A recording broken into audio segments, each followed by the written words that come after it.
মাঝের অংশটি শুধু একটি আয়াত, অর্থাৎ আয়াত নম্বর 5। এখানে বলা হয়েছে আমাদের সঙ্গে আল্লাহর সম্পর্ক কেমন হওয়া উচিত। শেষ অংশ অর্থাৎ আয়াত নম্বর 6 ও 7, এখানে আমরা আল্লাহর কাছে দোয়া করি যেন তিনি আমাদের সোজা পথে পরিচালিত করেন। এই 3টি অংশ একত্রিত হয়ে গঠন করে সূরাটির কেন্দ্রীয় বার্তা। এখন চলুন প্রতিটি অংশে একটু গভীরে প্রবেশ করি।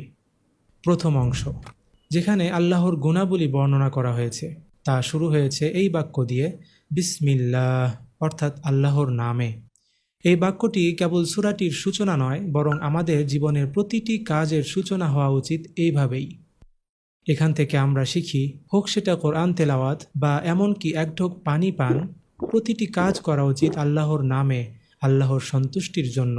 এটি আমাদের মনোভাবকে ঠিক করে দেয় এবং আমাদের চিন্তা ভাবনা ও মনোযোগ ফিরিয়ে আনে আল্লাহর দিকে। এরপর আসে আল্লাহর 2টি গুণাবলী, অর্থাৎ আর রহমান এবং আর রহিম, পরম করুণাময় ও অতিশয় দয়ালু। পরম করুণাময় অর্থাৎ এই দুনিয়ার সকল সৃষ্টির প্রতি তার অবারিত দয়া, আর অতিশয় দয়ালু বা আর রহিম, যা বিশেষভাবে প্রযোজ্য মুমিনদের প্রতি আখিরাতের জন্য।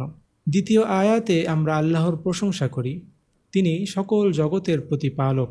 আমরা কৃতজ্ঞতা প্রকাশ করি তার অসংখ্য নেয়ামতের জন্য এবং